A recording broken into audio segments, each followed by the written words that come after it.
자, 이제 지수 로그 지수네요. 그렇죠? 지수 저번 시간에 우리가 지수의 성질하고요. 그다음에 지수 법칙하고 그다음에 우리 그거 했었죠. 그렇죠? 거듭 제곱근 해 가지고 식 변형하는 것까지. 유리 지수 쓰는 거하고 그다음에 음수 지수 쓰는 거하고 이거 정리했었는데 오늘은 대소 비교하는 걸로 합니다. 그래서 코덱스 보면 우리가 지금 지수를 했는데 지수 이거 하고요. 정의 하고요. 그다음에 이쪽에 성질 이걸 한 거예요.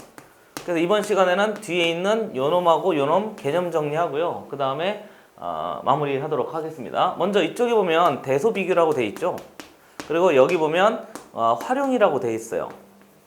그래서 요거 두 개에 대해서 개념 정리하고요. 문제 풀이하고 이렇게 할 예정입니다. 그래서 보통 얘하고 얘하고 정리한 다음에 문제 풀잖아요. 그리고 얘하고 얘 정리한 다음에 문제 풀고 이렇게 하면 한 단원이 끝나요. 보통 그렇게 구성되어 있는 거 알고 있죠? 좋아요. 지웁니다. 그래서 앞장으로 가요. 이제 집중 탐구에는 별로 할 게 없고요. 다 마무리가 됐고 세 번째 대소 비교부터 출발해 보도록 하겠습니다. 세 번째 보시죠. 앞장으로 가세요. 대소 비교. 먼저 대소 비교하기 전에 우리가 이걸 계속 만나게 될 텐데요. 사실은 이게 부등식인 거잖아요. 대소 비교한다는 게. 누가 크고 누가 작냐 이게 이제 기본 처리하는 건데 첫 번째 대소 비교 방법이요. 두 가지가 있어요. 내가 뭐뭐 쓸 것 같아요? 식으로 하고 그렇지 그래프로 하고 됐어요.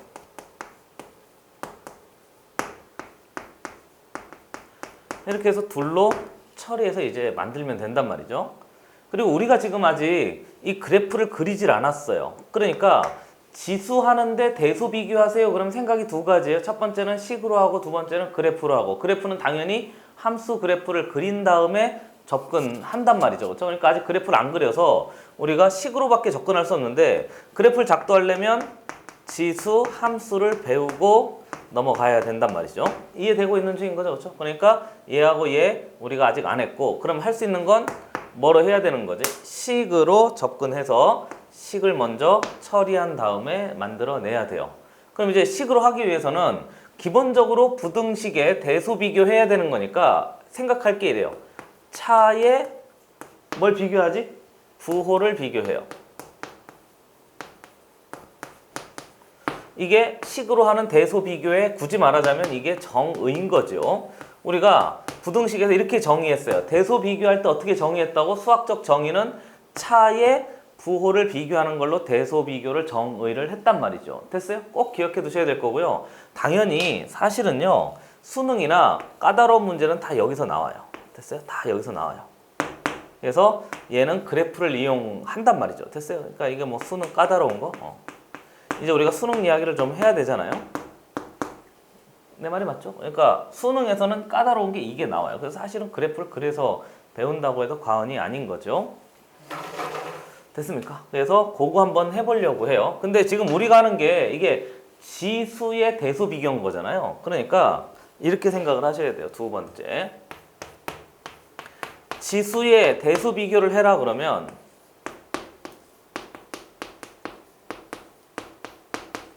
우리 지금 식으로만 먼저 하겠습니다. 그래프 그리고 나서 이제 나중에 할 거예요. 지수의 대소 비교할 때도 이렇게 하면 돼요. 차에 뭘 비교한다고? 부호를 비교하면 돼요. 그리고 우리가 지수할 때 식에서 배운 새로운 지수가 있었잖아요. 무슨 지수와? 유리지수와 그 다음에 음수지수 이거 두 개를 배웠으니까 유리지수하고 음수지수가 있으면 어떻게 대소에 영향을 줄 것인가 그 생각을 다시 한번 이제 해보는 거죠. 됐어요? 그러니까 사실은요 이게 차의 부호를 비교하는 거하고 거듭 제곱해서 새로운 식을 만들어서 차의 부호를 비교하는 방법이 있어요. 이해됐어요? 그러니까 사실은 이 차의 부호를 비교하는 건 모든 식에 다 되는 거고요. 지수식이든 로그식이든 다 똑같아요. 그런데 거듭 제곱의 차 그랬으니까 우리가 거듭 제곱하는 거 배웠잖아요. 그러니까 여기가 주로 지수의 대소 비교 한 놈으로 이제 들어가지 있어요. 근데 이 거듭 제곱할 때 항상 기억할 건 무슨 지수? 유리 지수. 그리고 앞에서 배웠던 무슨 제곱근? 거듭 제곱근. 뭐 이런 놈을 가지고 싹 다 대소 비교하면 그게 이제 우리한테 필요한 대소 비교의 방법이 되는 거죠. 이해됐어요? 그리고요. 유리지수의 성질이나 거듭제곱근 이런 놈을 사용해서 나머지 싹 다 대소 비교합시다 하는 게 이제 두 번째 내용이 돼요. 됐어요? 됐습니까? 그러니까 할 때 이것도 해야 돼요. 지수는 항상 미시 무슨 수인 거지? 또 제한 범위? 좋아요. 미시 양수일 때만. 이건 뭐 당연한 거에서 많이 나오는 편은 아닌데 그래도 제한 범위는 항상 우리가 눈여겨봐야 되잖아요. 그래서 미시 양수일 때만 이놈이 가능하다 하는 걸 꼭 좀 염두에 두셔서 처리하는데 참고 삼으셔야 되겠습니다. 됐어요? 한번 보시죠.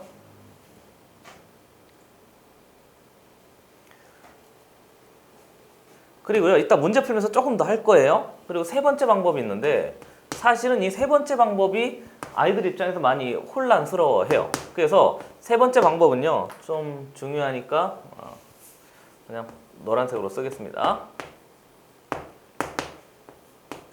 나는 이름 붙이기를 그냥 이렇게 붙여요. 양 끝값으로 무슨 값을 유추한다? 중간값을 유추한다. 이 정도 쓰고 하겠습니다. 그러니까 대소 비교할 때 양 끝값을 살펴가지고 그놈이 어디쯤에 있는지에 그 중간값을 유추한 다음에 그 중간값을 대소 비교하는데 쓸 수 있단 말이죠. 이해되고 있는 중인 거죠, 그렇죠? 꼭 기억해 두셔야 돼요. 그리고요, 예를 들어보면 뭐 이런 놈이 있대요. 거기 보면 2의 0제곱이 있고 2의 3분의 1제곱이 있고 2의 1제곱이 있는데 2의 3분의 1제곱이 어디쯤인지 모르잖아요. 그러나 확인해보면 0제곱한 놈과 1제곱한 놈 사이에 어딘가 존재할 수 있습니다. 이렇게 되는 거니까 여기 있는 양 끝에 있는 이 값을 보면 이놈의 중간값에 갑자기 부등호가 결정될 수 있는 이런 상황들이 만들어진단 말이죠. 그래서 양 끝값으로 무슨 값에? 중간값의 대소 비교를 할 수 있습니다 하는 것 정도 기억해 두셔서 처리할 수 있으면 되겠어요. 이해되고 있는 중인 거죠, 그렇죠? 이해되고 있는 중인 거죠? 그러니까 또 하나 예를 들면 요거의 예인데요. 요거 예 하나만 좀 들어주세요. 예를 들어서 여기까지 쓰면 대소 비교 끝나요. 됐어요? 별거 없어요. 진짜 별거 없어요. 개념이 별거 없습니다. 예를 들어보면 우리 3에 몇 가지만 좀 써볼게요. 3에 6분의 1제곱하고요. 그 다음에 2에 4분의 1제곱이 있대요. 둘 중에 누가 더 클까? 얘는 밑이 좀 큰데 조금 곱한 거고 얘는 밑이 좀 작은데 많이 곱한 거니까 둘 중에 누가 할까 하면요. 거듭제곱 한 놈을 처리해 봐요. 그래서 여기에도 거듭제곱하고 여기도 거듭제곱해야 되는데 거듭제곱하려면 항상 밑이 무슨 수일 때만 밑이 양수일 때만 거듭제곱해서 처리해야 되는 거니까 지수를 뭔가 통일해주기 위해서 6과 4의 공배수를 처리해서 12거듭제곱하고 12거듭제곱해요. 그래도 이놈의 12거듭제곱한 놈이나 이놈의 12거듭제곱한 놈은 물론 얘가 커지긴 하고 얘가 커지긴 할 텐데 대소 비교에는 전혀 영향을 주지 않는단 말이죠. 이해됐어요? 밑이 양수인 경우에는 거듭제곱하면 대소 비교에 영향을 주질 않아요. 이해되고 있는 중인 거죠, 그렇죠? 그래서 좀 잘 이해를 못하는 친구가 있을까? 우선 얘 하나 예를 들어보면 얘를 봐요. 그럼 얘 들어가 봤더니 3에 몇 제곱한 거지? 3에 제곱된 거잖아요. 얘 해보면 2에 세제곱된 거잖아요. 그러니까 이놈의 대소나 대소 관계는 똑같이 유지가 된다고요. 이해되고 있는 중인 거죠? 그래서 처리해봤더니 9, 처리했더니 8, 그래서 대소 비교를 이렇게 할 수 있단 말이죠. 그래서 사실은 이런 게 아주 잘 나와요.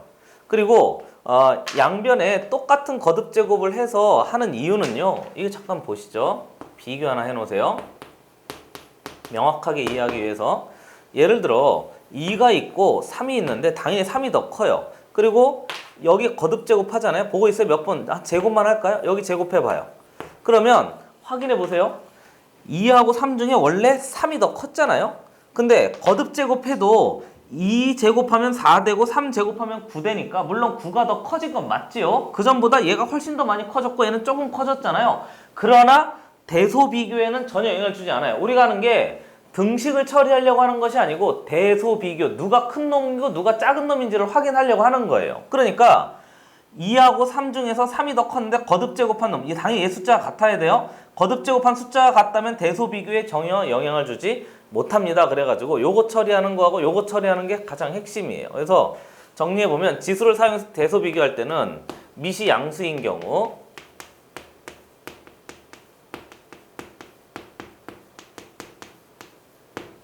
동일한 거듭 제곱은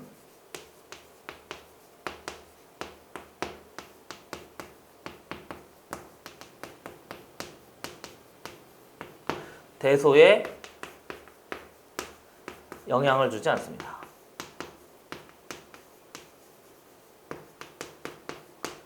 이렇게 써도 돼요? 됐어요? 기억해 두셔야 돼요. 대서 비교할 때 항상 그렇게 해서 그럼 우리가 했던 아까 그건 거네. 또 양변의 거듭 제곱하고 해서 차이의 부호를 비교해 보든가 아니면 양 끝값으로 중간값을 유추해 보든가 이렇게 하는 거예요. 특히 핵심은요.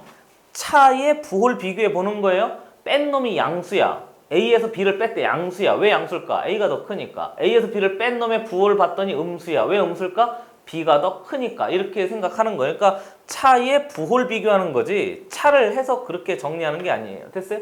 한번 보시죠.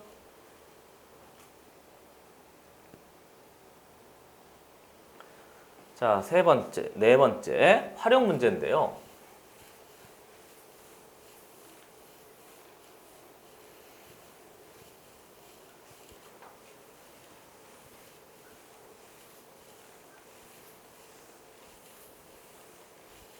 사실 활용은 이미 우리가 다 했던 거예요. 근데 활용 문제가 나올 때마다 무서워하는 친구들이 있어서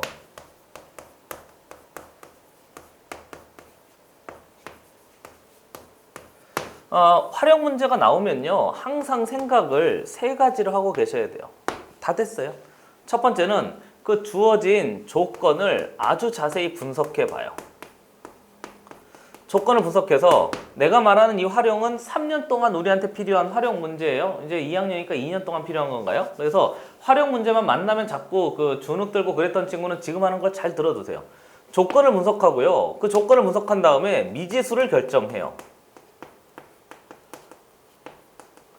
그리고 미지수 결정할 때 그 미지수를 직접 결정할 것인가 간접 결정할 것인가 이걸 먼저 선택을 잘 해야 돼요. 문제 읽으면서. 선생님 직접 결정한단 말이 무슨 말입니까? 그러면 예를 들면 길이의 합을 구하세요 그러잖아요.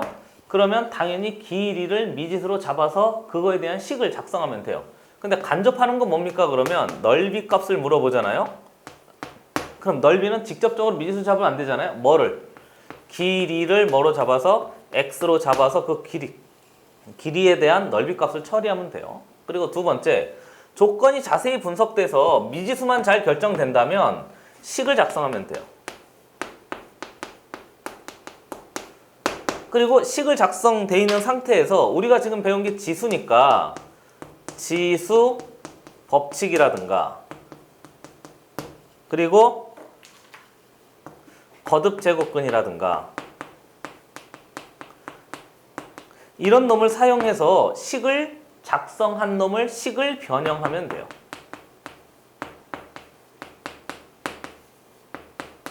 됐어요? 식을 변형해서 그 다음에 필요한 값으로 이제 만들면 돼요. 그리고 마지막 세 번째가 중요한데 마지막에 식을 작성한 다음에 그 문제에 따라서 꼭 이거 확인하셔야 돼요. 됐어요? 이거 확인하셔야 돼요. 이해되고 있는 중인 거죠? 이렇게 해서 모든 활용 문제는 다 이렇게 하면 돼요. 물론 나중에 우리가 그래프 처리할 때도 내가 몇 가지 좀 이야기할 게 있는데 그건 나중에 하도록 하고 어찌됐건 모든 활용 문제를 만나면요 항상 생각은 이래야 돼요. 주어진 조건이 뭐지? 읽으면서 미지수를 어떻게 결정할까? 직접 결정할까? 간접 결정할까? 그 다음에 식을 작성해서 지수법칙 쓸까? 거듭제곱근 해가지고 식을 변형해 볼까? 그리고요 이 식을 작성할 때도 애들이 자꾸 쪼는 이유가 식을 작성해 보면 생각보다 아주 간단한 식이 돼요. 그리고 어떨 때는 아주 복잡한 식을 주기도 하는데 문장형 문제를 줬을 때는 대부분 이렇다고 생각을 해야 돼요. 아주 복잡한 식은 문장제에서 우리가 확인하기가 어려워요. 이해되고 있는 중인 거죠? 됐어요? 이렇게 해서 활용해서 처리하면 돼요. 한번 잠깐 보세요. 더 설명할 게 있어서 그래요. 자, 이렇게 하면 되는데 이 지수가요 참 이상하게 우리한테 조건을 주질 않아요. 그냥 알아서 있잖아요. 식이 이미 작성돼 있는 식을 줘요. 됐어요? 식이 이미 작성돼 있는 식을 줘요. 그리고 우리는 지수의 제한 범위도 알고 있잖아요. 밑이 무슨 수일 때만 양수일 때만 쓴다고 그랬으니까 얘도 사실은 그게 크게 의미가 없어요. 그러니까 지수 문제의 활용은요. 식을 직접 제시해 준다고. 됐어요? 식을 직접 제시해 주니까 우리는 이것만 잘 파악하면 돼요. 주어진 도대체 미지수가 뭐로 돼 있지? 그리고 그 미지수로 작성된 식이 뭐지? 이거 두 개만 잘 파악하셔서, 됐어요? 이거 두 개만 잘 파악하셔서 식을 잘 변형하기만 하면 돼요. 그러니까 앞에서 연결 1, 연결 2, 연결 3이 잘 됐잖아요? 그러면 이게 그냥 공짜나 다름없단 말이에요. 됐어요? 그리고요, 수능 문제에서도 지수식을 작성하라고 하지 않고요. 식을 제시해 줘요. 그래 놓고 너 식을 좀 복잡한 식인데 쫄지 말고, 뭐 예를 들면 이런 게 나온다고요. 뭐 벽에 탄성 계수 뭐 이런 게 나오고, 공기 중에 뭐 미세 입자 농도 뭐 이런 게 나오고, 인구 중에 뭐 암 발병률 뭐 이런 게 막 나오고, 여러 가지 복잡한 우리가 듣도 보도 못한 뭐 산소 포화도라든가, 과학 싫어하는 친구들은 그런 거 아주 싫어하잖아요. 또 뭐 사회 싫어하는 친구들은 뭐 경제 뭐 이런 거 되게 싫어하는 친구들은 그런 놈을 막 용어를 막 넣어서 우리를 혼란스럽게 하는데, 우리는 수학인 거니까 식이 다 작성돼 있으면 간단하게 변형하는 연습만 잘하면 돼요. 그러니까 활용 문제를 만나면 미지수가 뭔지 잘 확정하시고요. 그거 가지고 식을 보고 잘만 변형하면 돼요. 변형할 때 주의해서 하면 되는 거니까 그렇게 활용 문제가 어렵지 않아요. 막 듣도 보도 못한 용어들 때문에 쫄지 말고 천천히 변경만 해보면 충분히 된단 말이죠. 됐어요? 이해되는 거죠? 그렇죠? 한번 보시죠. 자, 이렇게 해서 남은 두 개까지 정리를 좀 해봤어요. 정리한 거 두 개인데요. 첫 번째는 대소 비교. 식으로 할 수 있고 그래프로 할 수 있는데 아직 그래프는 우리가 못했어요. 그래서 식으로 할 때는 차의 부호를 비교해볼까? 제곱의 차의 부호를 비교해볼까? 근데 제곱할 때 양변에 동이랑 거듭 제곱해도 부등호 방향이 그대로 유지되는 거예요. 왜요? 미시 양수 있기 때문에 그렇습니다. 됐어요? 활용 문제. 식이 제시되어 있으니까 식만 잘 변형합시다. 미지수 잘 분석해서. 식이 제시됐으니까 잘 합시다. 이렇게 해서 하면 지수 파트가 드디어 끝난 거죠. 좋아요. 고생했습니다.